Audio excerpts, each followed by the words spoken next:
พ่อค้าเลือกกำไรอย่างละ 2,000 กีบได้ขายมือละ100อย่างนักธุรกิจเลือกกำไรอย่างละ500กีบได้ขายมือละ1,000อย่างนักลงทุนเลือกกำไรอย่างละ100กีบแต่ได้ขายมือละ100,000อย่างพ่อค้ายอมยืนขายข้าวเปียกมือละ12 ชั่วโมงเพื่อได้กำไรมือละ 200,000 กีบนักธุรกิจยอมจ้างคนยืนขายแทนตนเองถึงจะได้กำไรเพียงมือละ50,000 กีบแต่เขามีเวลาไปเปิดสาขา2 3 4 5นักลงทุนยอมเสียเงินมหาศาลให้กับค่าระบบและบุคลากรมืออาชีพสร้างแบรนด์ขายเป็นระบบขยายสาขาไปทั่วโลกพ่อค้าจะไปท่องเที่ยวต้องปิดห้างขาดรายได้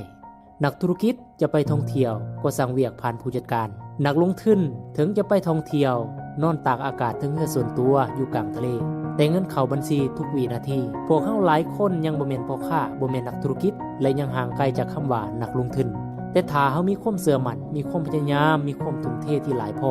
เฮาทุกคนต้องเฮ็ดได้แน่นอนโรเบิร์ต คิวสกิเคยบอกไว้ว่าคนทุกข์ออกไปเฮ็ดเวียกเพื่อเงินส่วนคนรวยใส่เงินจ้างคนเก่งจ้างมืออาชีพมาหาเงินให้ตนเองใช้สิ่งที่เราบอกคนทั้งโลกนั่นเป็นความจริงทุกคนก็รู้ว่ามหาเศรษฐีหลายคน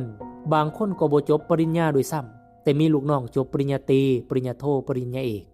กูรูคนสำเร็จกล่าวไว้ว่าการเปลี่ยนแปลงจากพ่อค้าไปเป็นนักธุรกิจบ่ยากบ่ต้องเปลี่ยนหยังบ่ต้องเปลี่ยนอาชีพมีแต่เปลี่ยนวิธีคิดชีวิตจะบ่มีการเปลี่ยนแปลงหากเฮายังคิดแบบเดิมๆพอมันจะได้เฮาใส่ชีวิตแบบเดิมๆเพียงที่เฮาเปลี่ยนวิธีคิดชีวิตเฮาก็เปลี่ยนแล้วทุกคนเป็นในสิ่งที่เฮาอยากเป็นได้จะเป็นพ่อค้านักธุรกิจหรือนักลงทุนก็ต้องอาศัยความรู้และปัญญาเป็นหลักเพราะฉะนั้นยุคนี้คือยุคทองอย่ามัวแต่คิดหลายลงมือเฮ็ดโลดลองผิดลองถูกด้วยตัวเองพัฒนาตัวเองเฮ็ดให้ตัวเองก้าวหน้าตามยุคตามสมัยโลกมันเปลี่ยนไปโดนแล้วยุคนี้คือยุคที่ไผไวคนนั้นได้เปรียบ